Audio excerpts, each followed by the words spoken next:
I was delaying that combo chicken. because I was like, that's good. That's good Olego, you know what I mean? Yeah. But good Vaga'ao. But you were saying, you were telling me about your background. So from Waimanago, Right.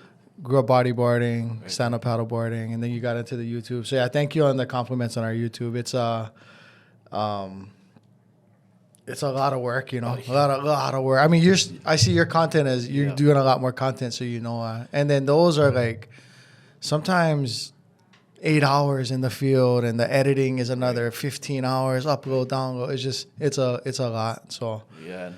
you know, I was gonna say this later, but since you brought it up, I want to get into like where you're from and all that stuff. But you're actually a guy who I was kind of like, man, I really want to meet that guy, Thank you. but a little bit nervous because our channel, our on our real estate side, that thing is called Moving to Hawaii, and I've even thought of rebranding it because it's, you know, like it's almost counter to Aloha Aina, Pa'a Aina, keep preserving Hawaii, preserving Aloha, and you know, Mahe, she's born, you know, used to live homestead.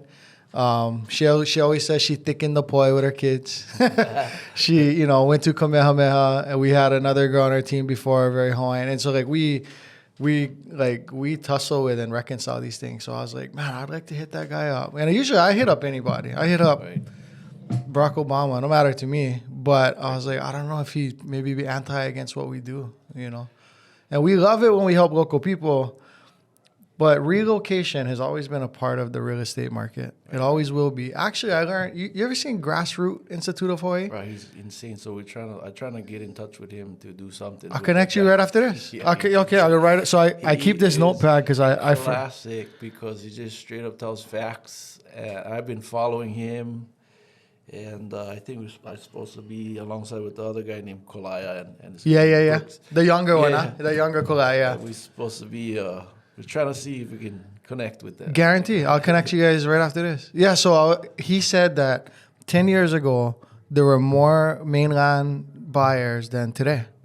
And we think, without the data, you think, oh, post-COVID, all these tech people, they can move here. And now YouTube, Instagram. But he said, actually, the numbers were more mainland buyers were buying back then than now. More locals are buying now. More locals buying, which I didn't think that's the case. Yeah. And so, anyway, so I was a little insecure about it because I was like, I don't know if he gonna be down with us. But I showed you the flip I did. Right. I think teaching local people how to compete, you know, Right. we're in the West now. Right. We're in a Western economy. Influencing local people's, you know, drive to compete in this economy, whether it be through investing, owning real estate, live in and move out, buy another one. Not everybody's going to go develop a cold call system in farming and create deals or develop, but whatever steps we can get them to take. So I don't know. That's a long-winded way to say thanks for being here because you're a guy who I wanted to meet for like, I was like, yeah. I just noticed your guys' videos come across my feed. I was like, wow, you guys, the quality was insane. And then, the products that you guys are putting out. And there's the side that, people maybe are not looking at, like the videos that you guys posting out, that locals that's moved away from Hawaii that want to come back and, they're watching your videos and I'm pretty sure they're contacting you like, oh my goodness. We get them, appreciate you guys. We get local people. And we get those aunties and uncles that never are going to make it home because they get their roots. Like my dad lives in Tennessee. He's probably not going to make it. My dream is to be able to just comp him so he can come home, live down the street from me, not have to pay anything. I don't know if I'm going to make it in his lifetime, but I'm trying. But get some people that we keep Hawaii in their heart because they're watching it from Vegas or whatever. Right. And I feel like there's some good in that too, yeah. So yeah, but you guys shows all the neighborhoods. Like I was like, wow, it's pretty cool. Like you guys are in pretty much almost every neighborhood, and we show Kalihi, everything. It's fun to watch because you guys talk about like the places you can eat or whatever is in that neighborhood when you guys showing the house that you're showing. So. Yeah. So Kolaiah is your name, but everybody calls you Fuzzy. Yeah. Fuzzy. How did Fuzzy happen? Well, no shave. I don't know. No, yeah. That's one way, right? Look at that guy. He's always fuzzy. No, but back in the day, I don't know if you know the guy named Yao Ming, The basketball player. Yeah. and everybody would be saying, "What's up, Yao?" Yeah, yeah. So we'd answer, we'd answer the phone like, "What's up, Dingleberry? What's Yeah. up, Twinkle Toes?" Oh, just Like, whatever we'd kind. go, "Hey, what's up, Fuzzy?" And like It's I would stuck. just answer phone calls like that. "Hey, what's up, Fuzzy? How you doing, Fuzzy?" And it just stuck with me. So, Right on. and so that's kind of how I got the name Fuzzy, and it was mainly with my dad. We'd call each other and prank each other. And Oh, that's yeah. kind of how Fuzzy stuck around, because I think he had like a good friend growing up. Her name was Fuzzy, and he kept calling me Fuzzy. I was like, "Bro, stop calling me Fuzzy." Then I started calling him Fuzzy. And So that's because there's two Kolaiahs in Hawaii real estate investing. yeah. And so you Fuzzy, yeah. the OG. Yeah, the OG Kolaiah and Fuzzy, yeah. Yeah. So what, you grew up Waimanalo, So born and homestead? raised in Waimanalo. No, I grew up with my grandparents. I don't know if you know where the Waimanalo gym is. So it's in the back roads, Hihimano Street. There was properties there before. It was a leased land, similar to like homestead, but it was just I think the county or the state allowed people to rent or not rent, lease the land for agricultural purposes and farming. So my grandparents, I guess, leased the property for a certain amount of years, and then I guess the state wanted to build the gym. So when they did that, they kicked everybody out, and grandparents went back to the Big Island. Oh, okay. So that's how I got the roots from. My grandparents are from the Big Island, but my grandfather moved to Oahu for work. Okay. So what school you grad? So I grad Kailua High School. Kailua High School. Okay, so I would say Waimanalo. Waimanalo High School, but there's no No high more. school. Yeah, I get it, yeah. So Waimanalo boy, which is Kailua High School. And then what after? Professional. So you're sponsored in surfing and used to boogie board and Yeah, so I grew up, all the boys on the east side, boogie boarding. That was kind of the thing, right? And turbo surf back in those turbo days, huh? surf, BZ. Yeah, right? we actually more had a boogie. bodyboarding store, huh? Yeah. So I grew up doing those competitions, the more boogie contests that Bob, I think a guy named Bob was holding for free events. That Oh, okay. you enter a few of them and then you gain points, and then you were able to do the nationals. Like they'll send you, ship you up to the nationals in California, and Yeah. it's kind of how I was able to get sponsored when I won. I think I won like 3 events on Oahu, and then landed my first sponsorship. I think I was like 13 or 14 Really? back in the day. What Yeah. boards you used to ride? So back then I was using the Mach 77. Oh, okay. Maury's. Yeah, I was Yeah, riding Maury. What about fins? Fins ended up using Vipers. Oh, okay. Viper surfing fins. Yeah, the black one, black and yellow. Yeah. Those things. I have wide feet, and They're narrow, right? they're narrow, tight. and then they're tight. Yeah, I would get blisters. I couldn't use Vipers. So the sponsors, like the sponsored Vipers, they put those padding in so like you don't. Oh, really? Yeah, Kind of like the socks, the neoprene. Yeah. Had that inside. Yeah. So and then they wrap it around the ankle part, right? They wrap Yeah, it around yeah. and then on the inside so that I wouldn't get So you could go all day. blisters. Yeah. Wow, I needed that. Yeah. Okay, so then when did you did you ever have a job, like a 9 to 5? So yeah, or- my first job was a newspaper boy in Kailua. Yeah. Wake up early in the morning and just ride the bike and fly paper, right? And Okay, how that old? was one of the. I think I was like,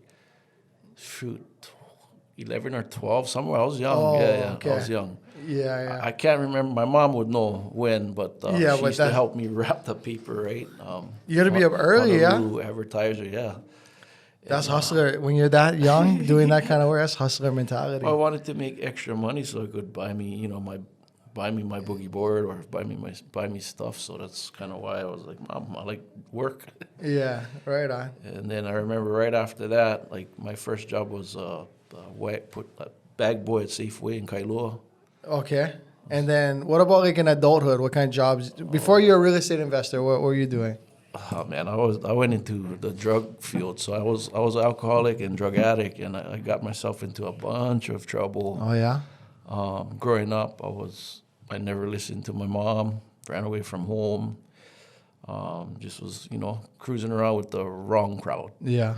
And eventually graduated high school some way, somehow. I was able to do that, but I went to like a drug rehab because I knew I had a problem and I didn't know how to quit. So I went to that program called Bobby Benson on never the heard North of it. Shore. Okay. During I think my senior year, and that helped me to get me through to quit. So I quit like pretty much everything. I quit everything and then finished high school and then got like a scholarship to go to KCC for culinary arts, Okay.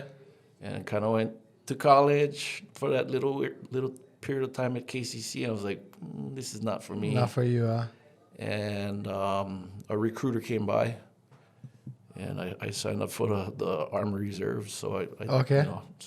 did Army for six years. So, but did you have like a job where you were doing the same job as I couldn't keep jobs because I was just, I couldn't listen to authority. I couldn't even listen to my parents, right? Yeah, yeah. I mean, I have similar. I mean, not exactly similar, but similar kind things, Yeah, And I was just the surrounding people or friends that I had, the family members, influenced me, but I made the choices to go down that direction. Yeah. yeah, yeah.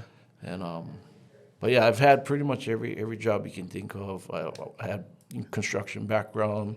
I worked at Cooney Chevron as I pumped gas. Oh yeah. And still had people pumping We gas. used Yeah. to- yeah, so I was one of those guys, and Yeah. yeah. I mean, all construction field is How long you did construct? Because construction is one where if you a little bit like free spirit and I haven't figured it out, you can go take one job, come off the bench from the union, go back on. no, Come it on. was just straight private companies. Yeah, because my grandfather was a journeyman sandblaster and painter, so I was always Okay. on job sites with him. And then my friend's father was a mason guy, so Okay. we all always Just would do- have side jobs to Yeah. make extra cash. But one thing I can remember is in high school I always had like a entrepreneurship mentality or a mindset, and I linked up with one of my uncles that was a mechanic, and he's like, dude, we should go to the auto auctions. So I started Oh, flipping cars. flipping cars. Oh, So yeah. throughout my life, I mean, I believe I've had over, I don't know, 100 cars. Like I still till Wow. this day am on Craigslist or Facebook Marketplace Looking for scrolling deals. for a Toyota Tacoma or Corolla Yeah. or something that I can purchase at a discount, fix Wow. it up, and flip it. So or use it for a little while and Yeah. then flip it. I never flipped cars, but I certainly ran a lot into the ground. Yeah. I remember I had one car, the brake pads never work. Was just a what is the thing like on the caliper? What is the thing that holds the pads? Oh, the calipers. Calipers are pressing on the rotors. Right. So I would have to stop if I know there's a red light. I would have to stop hundreds of feet ahead because I would just. And then I worked on cars a little bit, but never flipped them.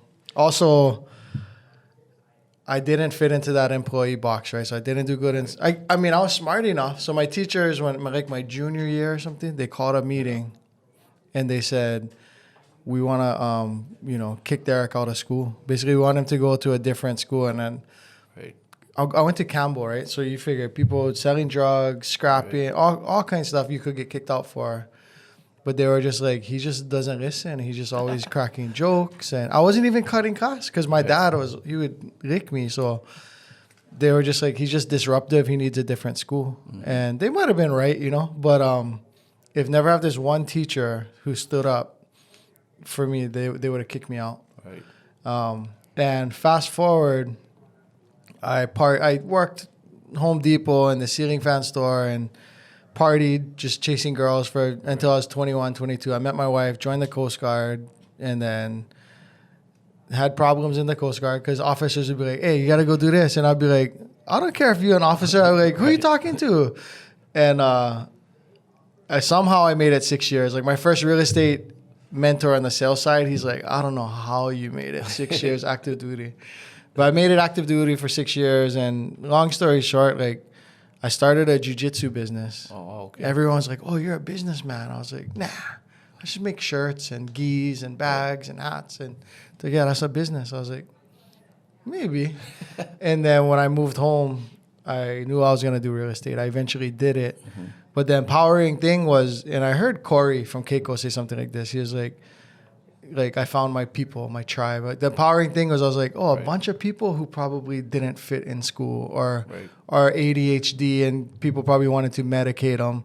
Right. They're in this business entrepreneurial world or investing, whatever lane they're in, and they belong. You know, it's like our chaos gets to breed good things, yeah. Yeah. And I wish there were more schools that empowered that, taught that. I don't know, more adults who. First, I was interviewing my last brokerage, and they're like, "What are your weaknesses?" And I said, "Like I'm dominant, I'm obsessive, I cannot sleep. I just want to work if something's new at the beginning of a project, but then I get bored." Da, da, da. And they're like, "None of those are weaknesses." And I was like, "What you mean? Every teacher, boss, Coast Guard chief, there's all this stuff wrong with me." And they're like, "Nothing. That's all. Those are all superpowers." Right.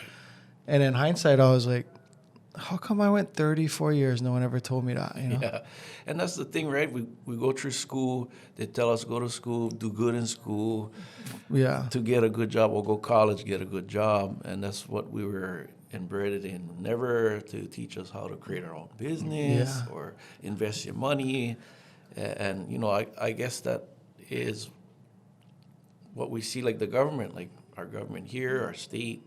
So corrupt, right? They stopped us speaking the local language. Yeah, yeah.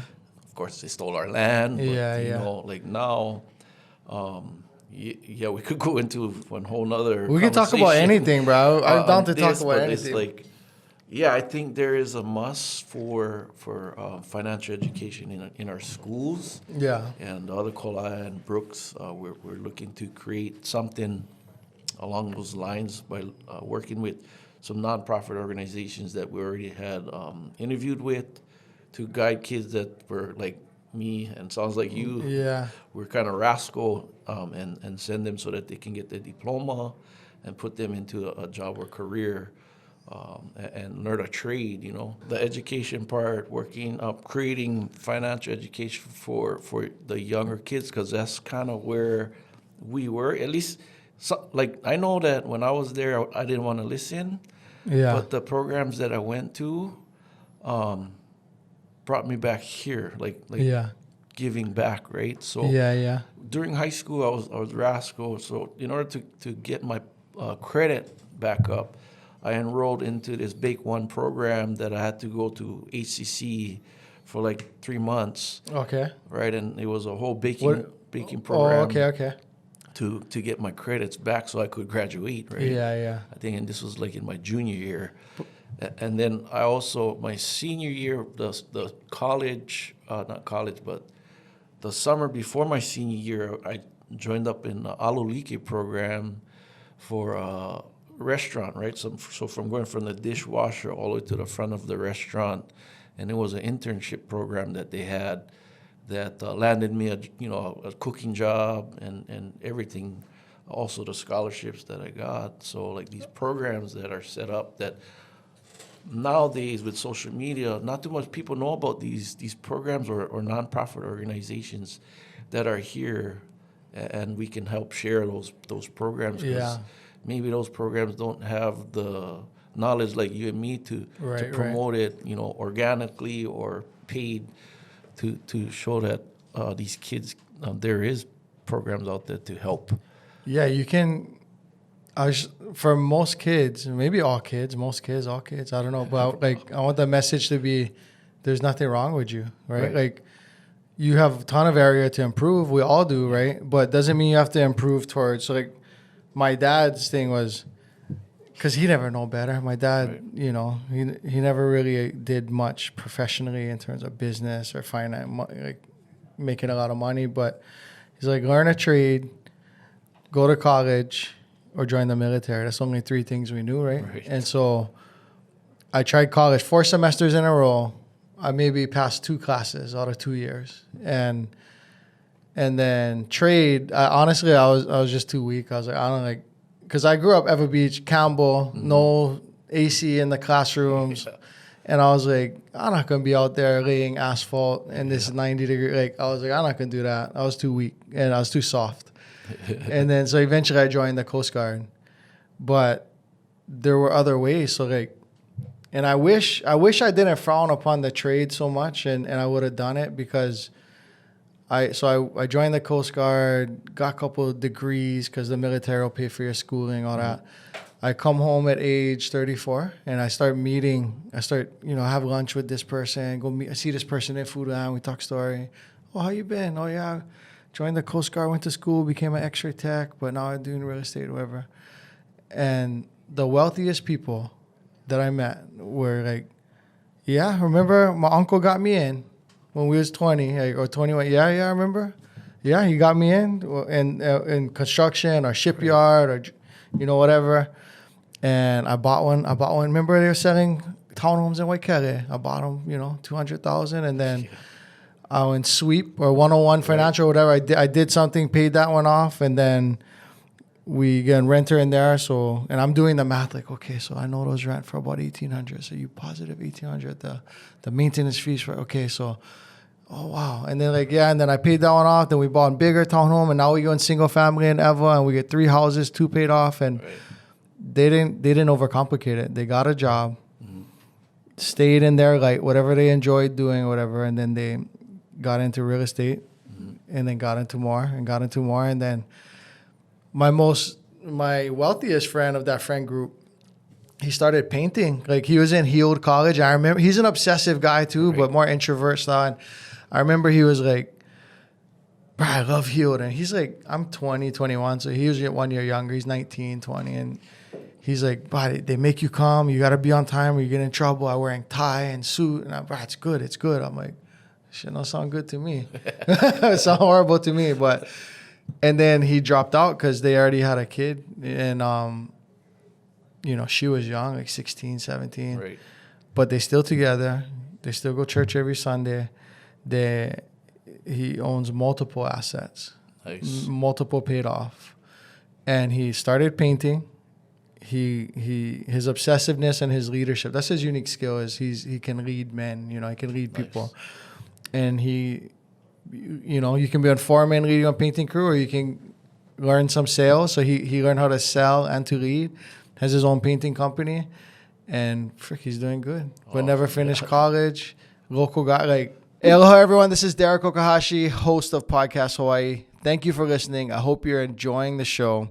I have 2 things to ask. Whether you're listening to this on a streaming platform or on YouTube, please go comment and follow and do all the things to gas us up and keep us going. And in that comment, let me know who you'd like for me to have a conversation with next. Is there an interesting university professor, someone who owns a business, a controversial person, a politician, whoever you want to see on this show, please let me know in the comment section of whatever platform you're on. Also, I am a real estate agent and a real estate team leader. My small team, Core Team Hawaii, is one of the top real estate teams in all of Hawaii. So if you have anything in real estate, if you have any need at all in real estate, please think of Core Team Hawaii first. Go to coreteamhawaii.com.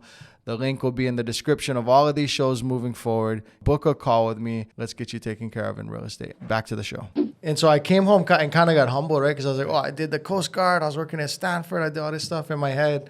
I was thinking like, okay, I left and I completed the mission. I did well for myself. And then the people who just got real estate early, they were worth multiple 6 figures or 7 figures. And I was like, and then passive income coming in. I was like, oh, wow, I got to go all into this real estate thing. Because I was really only 1 foot in at the time. Yeah. And so what you're mentioning, other people that you guys trying to promote certain things. I've seen your content. I knew who you were from when, I think it might have been when Brandon told me, but maybe before then too. But I knew about you for a while. And then recently I seen you and Zasha Smith, yes. Zasha putting up some stuff and just your content. So you're teaching tax lien auction strategies. Mm-hmm. What else? What is it called? What is the mission? What you guys doing? My mission is affordable housing, 100%. Also, going into the side of now, because I'm pretty set.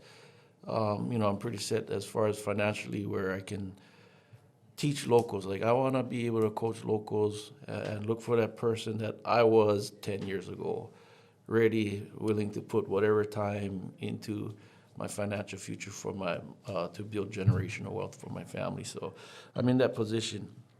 So what I do currently is I'm a real estate developer on the Big Island. So what I've been doing for the past 10 years is buying land at affordable prices. Yeah, a lot of Hawaiian Paradise Park, huh? Point Paradise Park and a little area, all in the Puna district, Okay. because land is still affordable Yeah. at this time, and I'm taking advantage of it now before it's too late. Okay. The Kona side already is just out of Kona's this expensive, world. huh? It's expensive. Even finding construction or contractors Not a lot to of local do- people too, yeah. to do work for you is a little bit more challenging on the other side. And just the life there is a lot more, I would say, relaxed, Okay. and Yeah, not like yeah.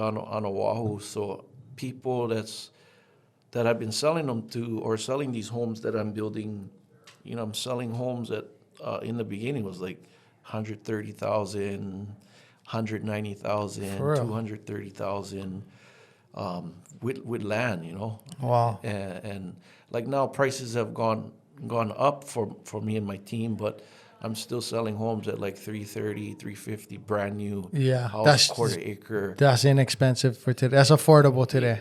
nice finishes, and not much. I mean, there's a bunch of guys that's building in the same area, so we're all connected in some way to give back to our local community Yeah.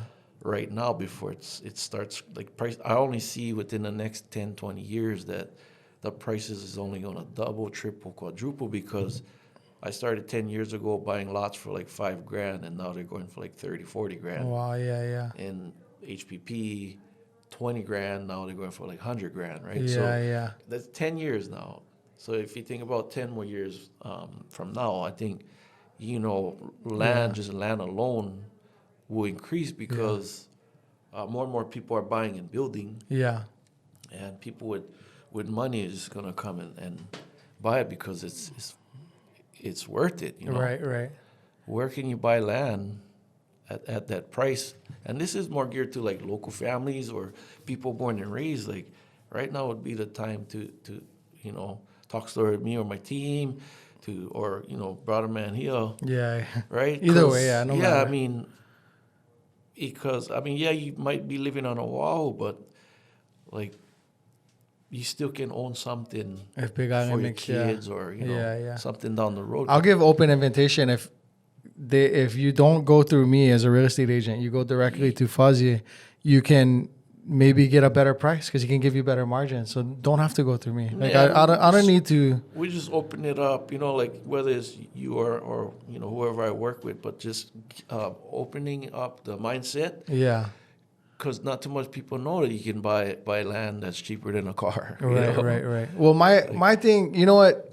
The reason why I say that and I declare that because we do a lot of business. We're okay, and when I look at what you guys doing, we know mutual people. I feel like you mean what you're saying. Like I feel like I've seen investors. So one of my goals in my real estate business was to find an investor, make that person one special person, and one of the legs of my table.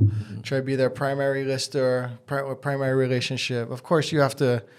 You got to be loyal to the deal, right? Whoever brought you that deal, let them list it, whatever. But I wanted to build that relationship because, I can speak the language and I've done it. And I didn't find it to be a fruitful endeavor. I didn't enjoy it. Now, I sold one for Stacy, Augusta, and I enjoyed working with her and stuff. But it wasn't a good fit for me, so I moved away from it. And I've seen, some investors like, oh, we doing this or that to give a discount or whatever. But I look at the price and I'm like, bro, that's not discount. Not affordable. No, I'm not saying you should discount. Right. Make your margins. Freaking squeeze every bit of juice out of that lemon, But like that's not discount, And so, but I know one of your partners and I know what you guys have sold for, and it seems like you guys really are like trying to preserve Hawaii It's and not easy. help people. Right, with what the new codes that are coming on us from the Department of Planning, which is really crazy, but we gotta change is inevitable. Yeah. And like our cost has gone up like significantly because of material costs, but we still, as far as affordable or affordability speaking, like the builders or developers that's there like every day, like pumping to try and get, as much affordable housing out there while we can with, with whatever means we have. Because we all like, I came with humble beginnings. Yeah. No deep pockets, right? Right. Started from the bottom and Now we're here. Yeah. Now we're here helping. Now we're here. Yeah. But yeah, we all like it's a team effort, right? It's not only me. It's like whoever puts effort towards building these homes. Like there's a lot of people, and then a lot of the people that's building these homes for us, they're putting food on the table, and then the end result is, hey, a family gets to call it that house a home, So make you memories, guys creating jobs, creating homes, doing a lot of creating. Yeah. creative thinking. Creative finance, all kind of.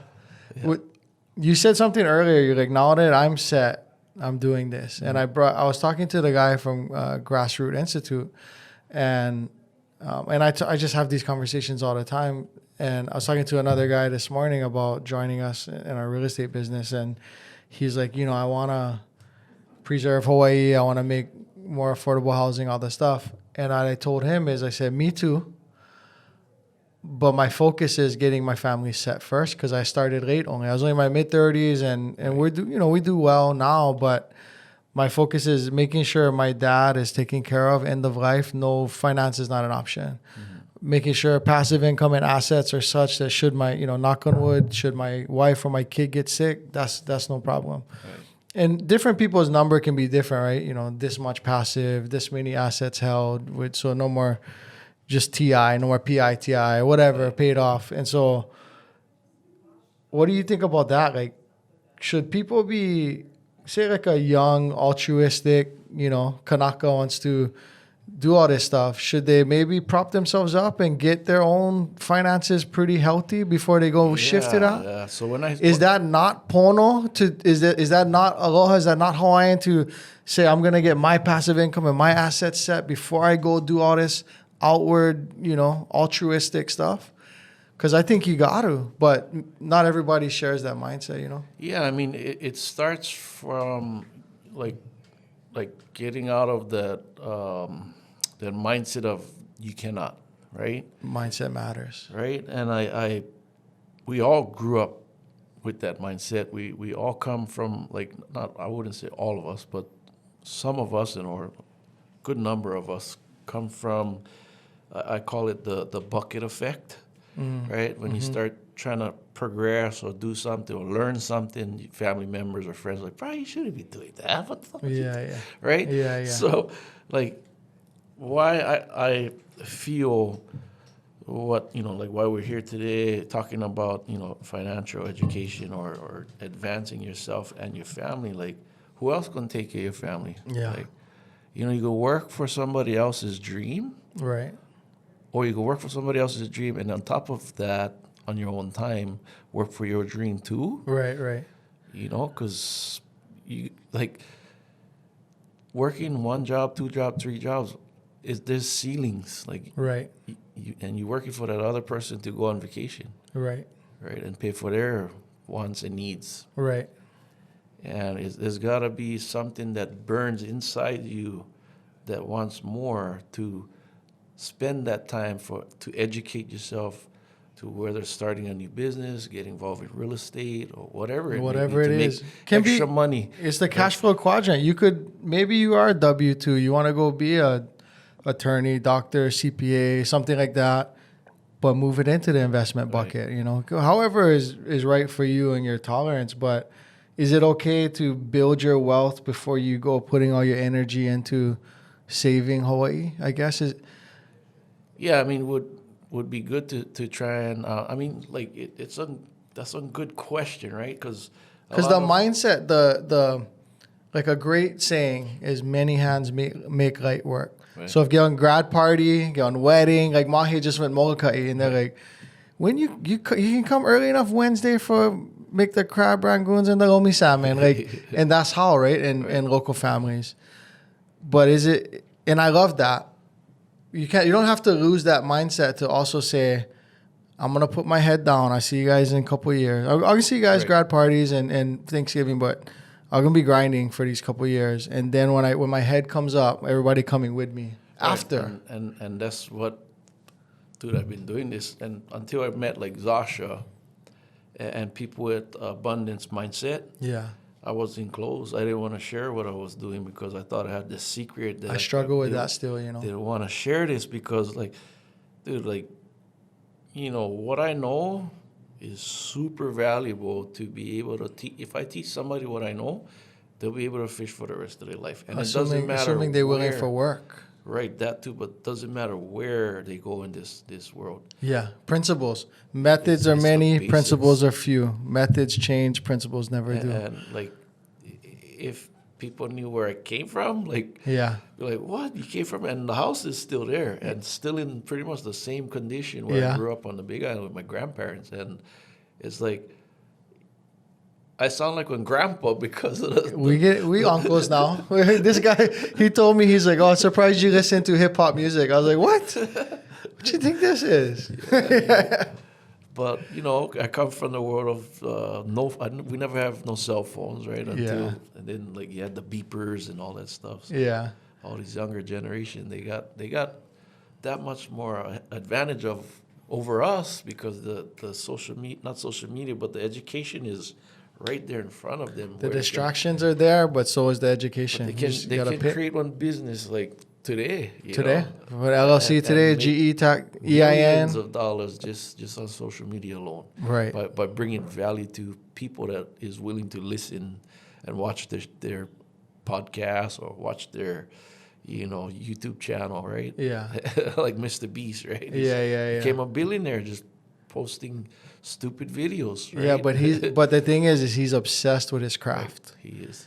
And maybe you're not going to be obsessed with real estate investing, syndicating, Right. sub to creative finance. Maybe you're not going to get obsessed with all that. But you said something earlier, like you got to take care of your family. And Right. sometimes I'm trying to be respectful because there's an interesting adjacency of preserving Hawaii one way and the other way. And so, sometimes maybe a little bit of a victim mindset breeds on one side of it, but also like you don't want to be so competitive and lose aloha at the same time on the other side, right? So I just think it's okay I think not only is it okay, you must build wealth before you start bringing other people along.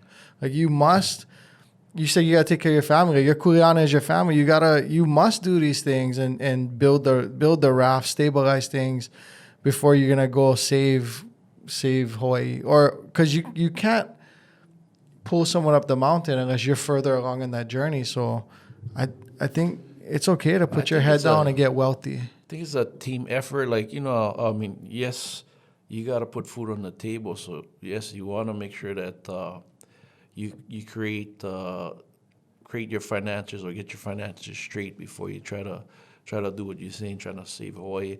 I think there's people that is pounding the pavement right now for that side. I mean, because there's the activists, right? Which my hats go off to them because they're putting in time to try and get land back that was stolen. Mm-hmm. And but then this is a state that was We're participating in the Western world, like it or not, right? whether we like it or not. And I want to respect everybody's views, right? And debating, by not fighting, by keeping it kapu aloha, right? Just keeping it aloha. Respect their views, and then I would, of course, want them to respect my views too. Yeah. So, I try to bring value to everybody that I come across. Like I was raised to give aloha and always give and not expect anything in return. And what they're doing is honorable. Because someday that may happen to where they're going to give chunks of land back to Hawaiians and locals, but the thing on when you're putting your name on one list right, and your family's dying, that's the choices that they made. Yeah. You know, When we can take on, like, for me and my wife, we own homestead right now. Well, we're leasing homestead. We don't own homestead. Yes, yeah. So we were on the list, but we wanted to put ourselves into a home, Right. right? And so 2013, we were looking on the market for lease home properties that's on the homestead, and we purchased our first property. So your first one was Hawaiian homes. Homestead, yes. Did So- you understand at the time how that's more of a depreciating asset? It wasn't really a wealth building vehicle, or you just was like, we go buy one house and It was mainly to put a house over our head, Yeah. and then raise our children and make memories there. And the amount that we purchased the house was really, I mean, it was affordable, and it was like we had a 3-bedroom, 2-bath home, paying like $900 rent. Right? Yeah, Or it's yeah. like I thought it as in my mind it was is rent. right, yeah, Right? stabilized Like, rent. Where Yeah, can you find that? But we didn't want to wait on the list, Yeah. right? And we were looking elsewhere, and there was nothing that was in that price range at that time for us yeah, here on Oahu. So, yeah. but yeah, I know, like, the lease land stuff. Like, people are putting their name on the list. People are dying. Like right now, like, you could buy something on the Big Island so cheap Yeah, that, and then you like the codes there, or the people there, like in the county, they're not gonna come out, because you built like one tent or one shack and you're living out of them to get yeah. make to I guess have ends meet so that you can build your first house on the Yeah. property.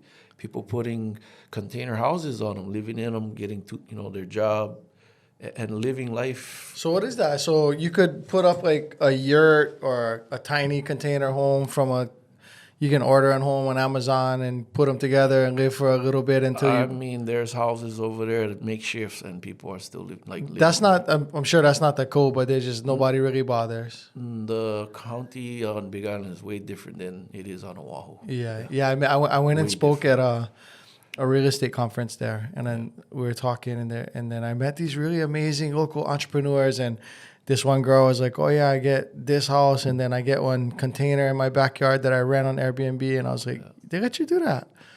She goes, "Oh, that's not Oahu."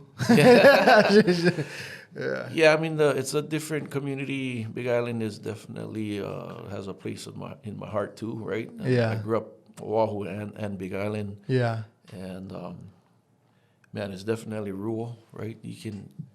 A lot of forests there. But where I'm investing, I'm not buying big chunks of land and subdividing. I'm buying in areas that's already subdivided, raw land, and building on these properties. So I'm Yeah. not disrespecting, like buying kuleana lands from locals, or even at the tax auctions. Like, when these lists come out, I look at these families on there, and I look at the addresses, right? And we skip trace these people to get in contact prior to the auction, so we can probably pick them up before they get the tax deed. oh yeah. But what happens is, when I see there's local families on there, we try and connect with them and ask them if they know that this is happening and how we can help them. So sometimes they don't even know Yeah. that their property can go up for auction. Right, or some families members are deceased, Oh, right, and then the other family members don't know this person that died don't have a will. yeah. Sometimes it goes into probate, right? So if you can catch it prior to, and then the family's not going to have that much problems or have to cough out more money. All they got to do is get the taxes current, and then they have a clear title, Right. right? So sometimes on those lists, you end up helping those people save their place, and you never even buy them. Right. You Wow. just to help out the locals, like the ones that's Hawaiian names and stuff like that. We always there's a couple of guys, we always go out and try to contact them, Yeah. and do our best at it. Yeah. And in most cases, like, families do save these properties, Wow, and yeah. they keep them in the family. That's amazing. Yeah. Yeah. So I seen you guys. What are you doing? You're holding an event. So when there's like a tax auction, you and Zasha will hold a seminar the day before, and then drive the properties, and then your students or seminar attendees they potentially bidding on these tax auctions, or how you guys doing now? Yes, I mean, there's pros and cons to a tax auction. The reason why they have tax auctions is so that the state or our counties can pay for roads or police officers, first responders. So that's why we pay taxes on land. Yeah. So what happens is if someone doesn't pay their taxes for a certain amount of years, the county wants the money to pay for those services, and they auction these properties off at whatever upset price. So they start the bidding at that upset price. So a lot of them are at like $2,000, $3,000 for. So the upset is what? That's the reserve, like That's the bottom line? price what they owe for taxes. That's where they start? Yes. So if one person bid and no one else bids, then They win the property. It's not like there's no reserve that has to be met. No. They start at the reserve. Right, but then once it goes to the tax auction, now you have a tax deed, and it is a few things that you would need to do to get the clear title, to get title insurance, if you do want to sell it down the road. But if you don't care about that, you can buy these properties at that price, keep it, but there's a 1-year redemption period where the previous owner can come back and purchase it back from you, what you paid for it at the auction plus a 12% APR percentage. So let's say it's January 1st, you close on one, and the reserve, whatever, you met the reserve but let's say the land was already graded, was already set up for septic, whatever. You could have one house on them. Like you could start renting it during the whole year period. But you cannot resell that for 12 months because of the redemption? Or does the redemption just survive with the new owner? So you could actually, say you get the tax deed that goes under your name, you could actually sell that tax deed to someone else. Right. And then they'll just go to that person, and the owner has that 1 year still from January to January. So if you sell them in June, there's a disclosure. I've never done this. We sell a lot of real estate, but I've never done this. So it's just a tax deed certificate, right, or tax deed that, but it has to be, of course, cash because no title or escrow company will. But what about when you resell? Let's say you bought it, you got the tax deed, you fixed up the house or whatever, and now you're having But you don't want to. So that's the thing is you don't want to put any money into the property during that 1 year period. That's what I asked. So, Right. but I thought you guys buy some and develop right when you start buying them. You just start developing already. No, what we do, my cousin. That's not with the tax auction. That's other No, acquisitions. Yeah, that's just what I do. Like I buy land, build, because the land that I've been buying is super affordable because we go out and we call owners directly. Yeah. And we're able to get properties below market value. Yeah. And then we build the house and then sell them. Okay. But then during this tax auction thing was just something that I wanted to share, and Zosh was like, "Dude, we should just do a webinar." And then the webinar turned into the first webinar was okay, we didn't know that her cap was 100 people. Oh, with the Zoom software or Right, whatever. Right, and then there was 400 people that wanted to come on and listen to our webinar, and it was holy crap, we didn't know, and I posted something prior to our webinar on the tax auctions, because my first tax auction just opened up my mind on how come I never knew about this when I was a youngster. Yeah. Right, and the reason why I put it in my head now, I realize that all these investors they want to keep it hush hush. Yeah, because you see the same people at the tax auctions. Yes, hedge fund guys or guys that if you get $1 million or $2 million, you can buy the whole auction out and own all these properties, and you can become the landlord, right? You can do owner finance or rent to own. So, but it's sad, right? Because these smart guys coming in to buy these properties at pennies on the dollar. I mean, there's some locals, 2 students that went through our course got 50% of what retail. So we were stoked about that. Oh, you had a couple people get, because you guys just started, right? Yeah, well, we just started that. We did a 2-day event. One was with us to teach them the do's, the don'ts, what team they need to be able to be confident when they're going into the tax auction. Yeah. They know what to do, right?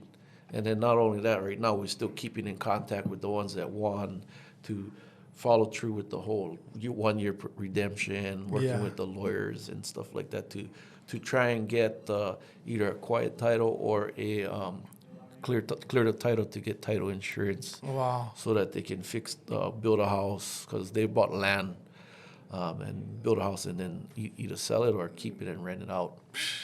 And imagine, as you're talking, I'm thinking, return on investment on education when you're going for culinary to KCC, or you're going to Duke University for 60 grand a year or whatever, and you guys teaching stuff that a 20-year-old can be a millionaire by 21 Right. if they take the action, partner, develop the right relationship. 10 years ago, like, who knows? Because these auctions now, like, you see more people going to them, right? Yeah. 10 years ago, like, like my friend that came and spoke, he's bought over 20 plus properties at this tax auction, and Wow. he Who's wasn't Martin Canberra. Oh, okay. So he's another developer up there in the Big Island, and he was taught by this one lady who was a draftsman from HPM or Hansador. Oh, So, yeah. aren't you going?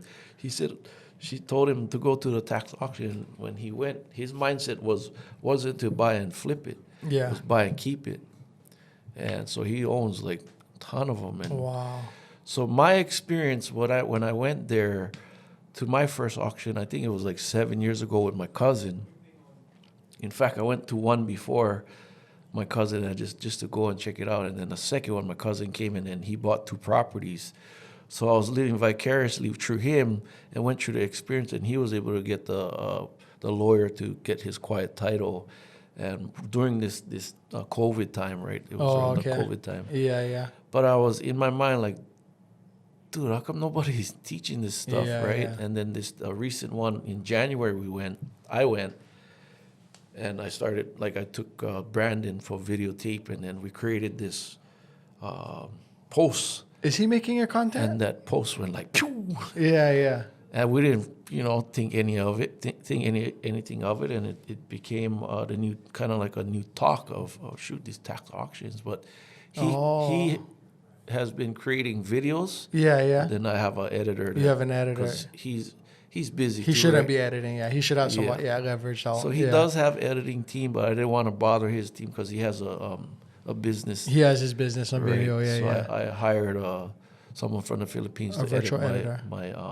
Okay. edit all my videos. You said something earlier about mindset, and I want to, just for me, I want to ask. So you said you had this more limited or closed mindset of I don't want to share, and I get that. Like the time I started to work with these investors, they were protective, not like say nothing, and it just the relationship never happened. And at my old real estate brokerage too, like I started smashing. Everyone's like, "Oh, what are you doing?" And I was like, "No worry." It was just a competitive environment. Right. But now I'm at a point where we're expanding, potentially going to start selling education and stuff too. So I know that education is a currency. You cannot sell it unless you use it as a currency in content. How did you get past that mindset of like, now I can share? Was it like, now I can see how I can monetize it?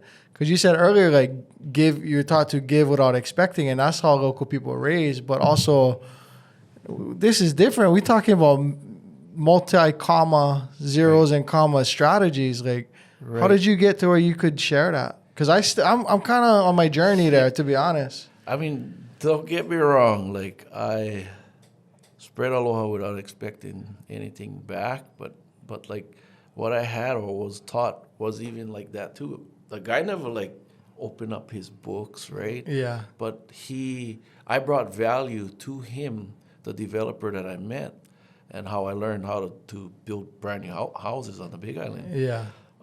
His need was he needed money.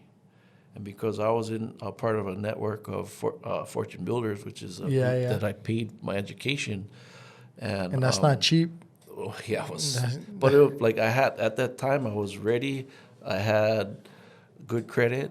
I borrowed a Malama loan. I had a credit card. Really? Slapped the thing down, paid 4% interest, and then my credit card was. This is for your Fortune Builders education. I paid $26,000 to be part of them. I'm still part of the Fortune Builders because it's a lifelong program. Yeah. And I can still log on, still learn, because they keep posting recurrent stuff that's in the market today, what they're doing. Yeah, yeah. And if I have any questions, I still can, which is You can like syndicators. There's people who you're in an amazing network. the network that is in these rooms, like when they do have events, like the one they have in Vegas, or even like Ryan Pinetta, or any meetups, like Stacy's meetup. Yeah. The people in those rooms Yeah. will get you where you need to be. Like Right, the deals are there, money is there, tech people are there. Like there's all kinds of people that's there that can help you. Yeah, yeah. Wow. Yeah. And like my mindset. Yeah. So how'd you get to that for abundance? Because I come from Aloha and my grandparents always giving, I always would share what I know. But I think that when I started talking with Zasha, and I signed up with Pace Morby too, and their community Yeah, yeah. is more of abundance, and started sharing. And then when me and Zasha did the bus tour, and I opened up all my books, like Bus tour with what? Pace? with our Your guys' one. yeah. So Zasha, before we did the tax auction stuff. She told me, hey, you should share what you do. I was like, what? No, I don't want to do this. I think I need Zasha. Yeah. Can coach me. I gotta hit you up. So she, how I met Zasha was social media. I kept, like, when she started posting during COVID, like, I knew her. I know who she was when she just was like this girl getting started. 3-4 years ago. Right? I saw her on Instagram, like, oh yeah, getting going. And then when you posted recently, and I went and looked at her, and all like 100, 200,000 followers or whatever. I was like, was she on Bigger Pockets? Like, what happened? She was. Was she on Bigger Pockets? Yeah. Oh, okay. No, I didn't know, because Bigger Pockets was my foundation for everything. I used to have a job at Stanford, and I would go back and forth. It was like hour and 10 minutes drive every time. And I would just listen to Bigger Pockets over and over and over. So when I went to real estate school, he's like, how you know this stuff? I was like, you ever listen to Bigger Pockets? He's like, nah, I don't know what that is. I was like, I just listened to all of them. So I knew like half the stuff from that. Yeah. But that's cool. I didn't know she was on it. She, I guess she was on one of the episodes with Brandon and, what is the green guy? Yeah, Josh Green. Yeah, so whatever those two that did the interview, even Corey, Corey was on there. Corey was on there. Yeah, see, I haven't been listening, but Bigger Pockets, so I wouldn't be where I'm at without Bigger Pockets. Her too, but she has a awesome story because she come from humble beginnings. Yeah. I got a chance to meet her mom, and like the stories that they told was like, wow, it's just like grassroots and like humble beginnings. Wow. And to see just a girl, a woman, local girl, to Crush come it. to where she's at, like She's doing way better than most of us, right? And fast, recent, yeah. Right. Yeah, she did them, yeah. Yeah, and I mean, she, of course, she did get her engineering degree, right? So she went that far, like education, but Yeah. she found out that like that wasn't for her. Okay. And she got involved with real estate, and then multi-millionaire today, living off of residual income from her rentals. And networking, right? And then when I messaged her multiple times during COVID, like she would say, DM me the word invest, DM me the word this. I would message her. I figured as a local girl, she'd never respond. Like, Yeah. And then eventually she did respond, and I got on the phone with her. I was like, hey, Tita, you see, like, you should come Big Island. When you gonna come Big Island? And she said, hey, maybe we should just do a webinar. And then we did the webinar, and then the webinar turned into a bus tour. Yeah. Right? And then we charged, I think it was like $100, and then people paid only like $50 or something like that.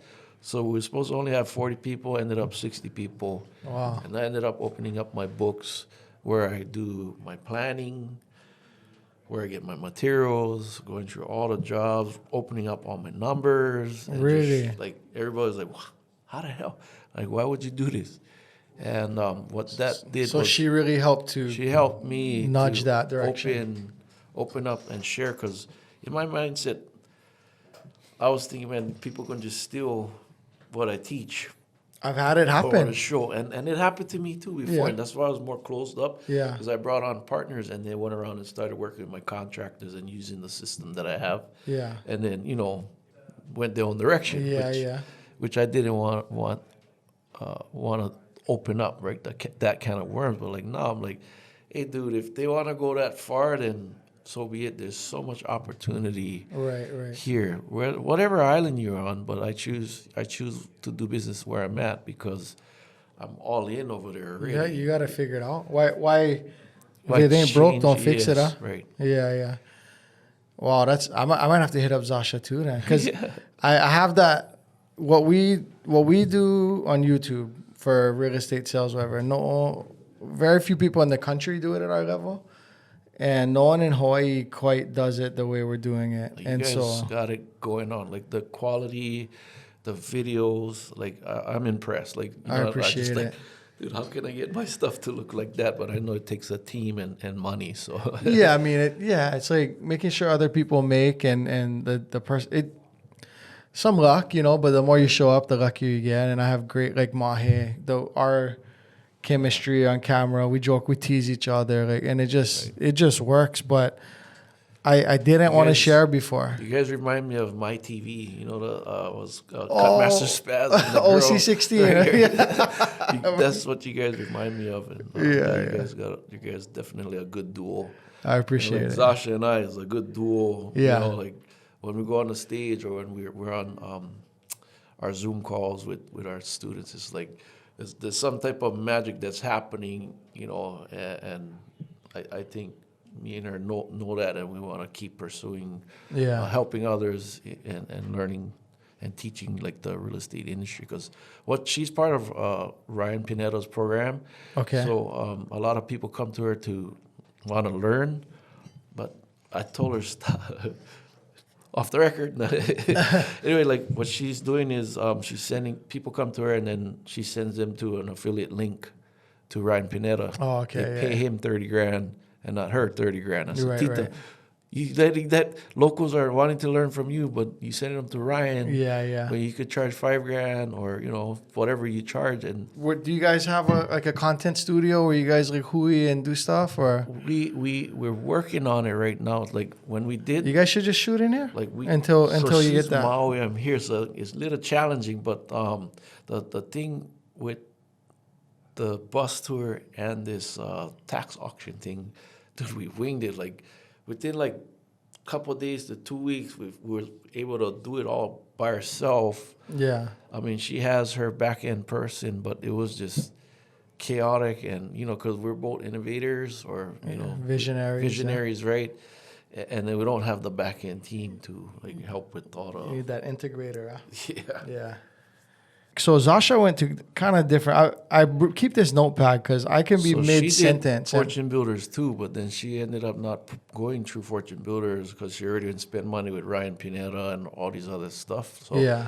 Fortune Builders ended up giving her back her money, but For real? let her keep the books. Really? So you said Zasha was an engineer, and then that obviously probably helps her solve and create structure for problems now. Right. Mark Cuban, they asked him, what do you think about these people that say college is dumb? And he said they're idiots. College, you should go to college, get your bachelor's. You learn how to learn. It's the language of education. I didn't get anything out of my bachelor's. In fact, I'm still 1 8-week class, just one class, and I could have my wife take them for me. But I'm just one class away from getting my bachelor's, but I don't do it. It's pointless to me. But what you think? Like, It just depends on the person, huh? yeah, I mean, whatever direction, like it goes back to your why. Like, Yeah. why are you doing what you're doing today? Why we're here today? Like, why I want to become a coach, or why I'm doing what I'm doing for my vacations with my family, to creating. Like, if your why is so burning hot, nothing will stop you. Right. Whether it's not like college don't mean nothing. Like, Yeah. dude, I went to community college. Yeah. I did drugs. I went to prison for selling drugs, and went down the wrong direction. And when I came out with $0 in my pocket. Right. Luckily my family was able to house me for the meantime. I had started as a window cleaner because when I came out, nobody wanted to hire me, Of course, yeah. right? And I pounded the pavement trying to get jobs. No, first thing I went was to car dealerships because I said, dude, I went to jail for selling drugs. I can sell. Are you kidding me? I can sell. Dude, I can sell. I used to an Eskimo, bro. Right, so and then no dealership hired me. They wouldn't. That was so hurtful. Bruh, That yeah. was hurtful, but it's okay. But the journey started at $9 an hour as a Yeah. window cleaner, and I ended up working as a surf instructor, second job, and then valet driver for the Hilton. And I had those 3 jobs to be able to get my credit up. I moved out of my parents' home, got a rental, and my journey started. Right. Wow. What would you say? What would you say to like a young local guy or girl, Paycheck who to is doing paycheck. that? No, who is selling drugs, who maybe just escaped the law or whatever. It's like these people might have some kind of brilliance that we need in this fight for elevating Hawaii, right? Or just elevating human race. Not gotta be Hawaiians, right? But of course we have our special, heart vein for locals. But what would you say to that person who's doing that right now? Yeah, the money is good, right? And there's no joke, the money is good and Yeah. fast. But you don't see the part where you're hurting people's families. Yeah. And, the time that was spent in prison, I was able to process my life and where I was going and what I was doing or causing for the drugs that I was selling to people. And, I'm glad that I got caught. Is that Halava or Triple C? No, I was in federal prison. Oh, federal. Yeah. The one by Hickam. No. Oh, mainland. FTC, and then, I did 3 prisons. They shifted me all over. But my time in there was spent well because there was white-collar crime people in there that didn't pay the taxes. They're businessmen. You wasn't next door to Jordan Belfort, huh? No, Like I the was kind, huh? actually with Martha Stewart's broker. Really? He came in and then he taught us about taxes, right? Because Charles, that's his story, huh? He was with Jordan Belfort, huh?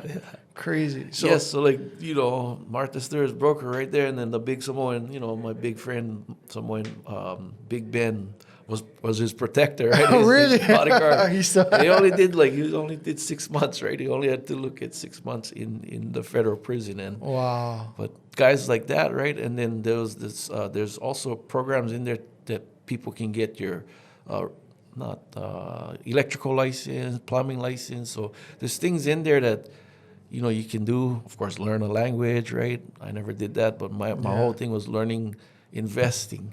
So I learned options trading in there from some guys, and then there was this one guy named Joel who taught real estate. Yeah. And I came out with all those notes, and kind of before I came out, I was already knowing that I was going to be a car salesman or get involved with real estate prior to coming out. So to that person, I mean, the message isn't get caught so you can have plenty of time to think. Yeah, stop now, because real estate, if you get money right now, that you can change that direction. Because right now the game is tough because everybody's squealing on each other. Yeah.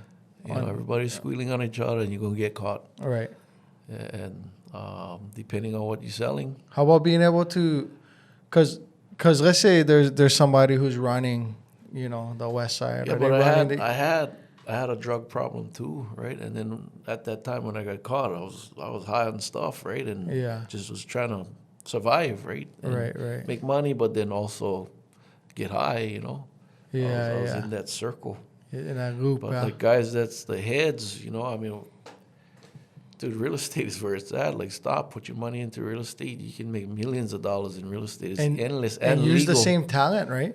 I mean, really, I was just talking with a guy earlier. Some book called the Narco Business Code or something, and a statistician or somebody broke down how Mexican drug cartels refine the process and efficiencies, get more grams per blank, and look at profitability and economies of scale and distribution lines. I and was watching some guy on social media. You can use that brilliant, for one, if you're a runner in that game and you're just on the corner, you're the first one that can get popped. You're already being used, and you're not making crazy money anywhere or whatever. But if you're a boss, you can use that same brilliance in this real estate game, right? Yeah, I mean, if Not harm people, but malama people. Like you could change your whole life and stay in your brilliance, stay in your just think about it, entrepreneurial like, mindset. If you got all this money and you're just flipping it to sell burgers or whatever you call them, like, dude, like, there's land, like, you can malama with me and my team, and we go out there and buy land back from out-of-state owners and then build these homes, affordable homes, with budgets of people that can afford, right? Right. We can do 1 bedrooms, 2 bedrooms, 3 bedrooms, whatever to work with the budget. But if we can start working together and start buying our land back now, that'll lock in the price of these properties so that we can still keep these prices down. Yeah. Once people come in and the interest rates go lower, it's just going to start going up higher and higher and It's higher. gonna go up, and that sometimes I mean, like I said, I never sold drugs, whatever. But for some people, there's probably this ego and this power trip thing, and maybe you're 28 and you're in that ego and power trip, and you know what I would say, like you still got a lot of testosterone. You probably gonna stay in that ego and power trip thing, but do it over here because you can sleep at night. You got clean money, and you can just stay in your brilliance. And hopefully, as the testosterone drops and you help people, you grow out of the reasons for doing it change. Yeah. But but I'm not going to, knock the hustle. Like people in Hawaii got to hustle. I was in that circle, so I know the. You're not looking down on them, right? Yeah, no. I mean, it is what it is, right? Like Hawaii is a tough place to live. So if that's the way to put food on your family, and many families' tables, that's how it goes. But like, know that one day, they're gonna knock on your door, and hopefully, whoever's listening to this, like, dude, like, jail changed me, like prison changed me. Yeah. And for the better, and now I'm going down the right direction. I don't do drugs no more. I don't drink. I might look like I'm stoned right now, but I look stoned every day. That's what is that from surfing? Right? Yeah. Pterygiums. Pterygiums, yeah. That's the MO. Like, hey, but the guy's always stoned, or he's like, no. I change my direction as soon as I came home. But I think having seen you, who's a guy who, like I'm like, oh, that's I know he's one real guy, and I know maybe he probably been through something, and frick, I would like to reach out, but I was like, I don't know how he would take me. Now that we're here, like all of that, what you're saying, the pterygiums, the look, everything, I think that makes you more impactful for the people you're supposed to reach. And the people that you are reaching and gonna reach, And that's why I'm not changing who I am. Like family members tell me, bro, you should dress up, make nice, shave your face, cut your hair. Yeah. And I'm like thinking to myself, yes, you're right. In your mind, you're right. Yeah. In my mind, I'm looking for that person that I am or was. Yeah. Right?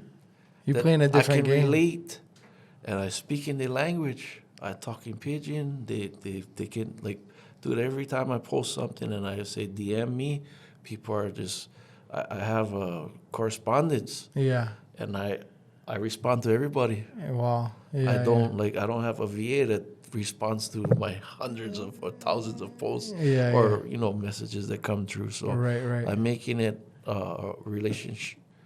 What you call it? A relationship business. Yeah. And I get back to everybody. Like, even if it takes me all day, 2 days, 3 days, I've been on the phone. Like, my wife's like, what's wrong? You're crazy. Yeah. Like, my wife too. I'm crazy. Yeah. But you don't see, like, she's not a entrepreneur mindset. She's more of like she comes from a background of insurance. Yeah. So she's an insurance broker. I get Not it. broker, but insurance underwriter. Okay. And so she comes from a enclosed She's mindset. more risk mitigation, different Not approach. as open as I am. I'm the risk taker. Yeah. But we, somehow make it work. Me too. It's hard. It's hard for wives or spouses married to obsessive people. But I'm a workaholic. Yeah. And That's the only way that I could keep myself out of trouble. My wife. So this is a constant thing. I when I've created this podcast and everything, I want to not bring my personal life into it too much. But being the obsessive person who now, Right. this is not only is it have I found success in letting my chaos, be a thing, but it's where my confidence comes from. Now it's like, oh, there's nothing wrong with me. In fact, not only is there nothing wrong with me, but I have a superpower. Right. And so I told my wife, like, we were having an argument recently, and I was like, I'm not going to clock out at 4, fight traffic, come home and drink a couple Heinekens. That's not me. Right. I'm not that guy. I cannot leave it at home. But also, I'm here every morning. I'm here at night. If you want to go Disney next week, I'll make a few arrangements. We go. Like, you got to appreciate the lifestyle we have too. Right. But I love and aloha to your wife and mine for dealing with us. For dealing with us. What's your next 3 months, next year look like in terms of your mission, both personally investing and without the educating, and then your education, or you just I continually pay for education. I continually every year I pay for coaches because I want to better myself to be able to help others. So right now I'm working with Dean Graziosi, or however you say his name, Dean Graziosi, and Tony Robbins to create my own course. I have a weekly one-on-one call with one of their coaches, and working on my value ladder of what different types of courses that I'm going to come out with. Of course, Hawaii is different, so I'm going to have the free package, the $500 package. So working on those programs working on my course right now. Okay. To be able to kind of be, I would say, like one of the local, straight up local real estate coach here in Hawaii. I think nobody better. And hopefully Zasha, we'll team up, collaborate on stuff to be coaches with, alongside with Kamohai and Tristan. They're crushing. Daniel Kong and a couple of the other ones that is willing to be that panel of an event that we're looking to put together this year. So that's what we looking forward to. Doing more podcasts, of course, to get out what I'm doing, and speaking events is what I'm doing, and also going to every networking program that's out there, like Ryan's one in Vegas in July, and whatever one that's coming up to, network with other people that have the same mindset. It's amazing how when you get around different mindsets, how it changes. Now that I've been around different mindsets, and this guy's 19, right? And so what book should I read? And I was like, bro, I don't know if you're ready. I don't know. Your mom gonna call me up and be like, "What'd you do to my kid?" So I was like, "Go read 10X from Grant Cardone," and he's like, "Why am I going to college?" I was like, "See, that's why I didn't want to do. I wanted you to maybe follow your mom's wishes for a little bit longer." And he's like, "What are we doing? Why am I even? Is it true that I could make 50, 70,000 if I just learn and grow?" And I was like, that and so much more. Right. But also, I was like, I don't know, because we just connected recently. I was like, I don't know you well enough yet to I want to hold back till I know what kind of decisions you make, But yeah, that's amazing. You're 19. You get plenty of ways to go. You can you can get ahead faster by learning from somebody like me or another man here, because we went through all the mistakes. Right. We could take you today, and you within the next 3 years, you become a millionaire for sure. You know what? I wanted to ask you something. I agree. You could be a hammer. if I met I needed more structure. I wasn't as put together as this guy, my young guy out there, Aiden. I might have needed the Coast Guard to just reel me in a little bit. So everything happens for a reason. But, I boomed a little later, and now we're doing pretty good. I want to ask you this. So, you saw on Instagram I sent you the flip I did. Mm-hmm. We did really well on that one. Where I'm at today, I don't know if I could buy it that same way again. So, and I just want to bounce it off you. So, at the time I was scared. I never flipped a house before. It was in March when the world was getting shut down in COVID. Right.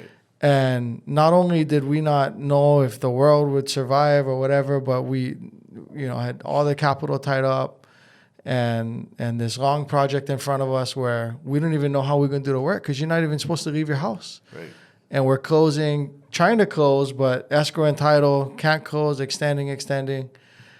And I bought it really low, and then by the time we finished, market's going up, going up, and we did it changed my life. Like that gave me the stability to go into real estate sales, and gave me a lot of experience. Now I talk to buyers, sellers, and I'm like, oh yeah, the kitchen probably costs $12,000. Depends what you like. Do this. Right. If you can buy cabinets from Golden, or might cut you if you like go Ohana, and I learned how to talk real estate, and it did so much for me.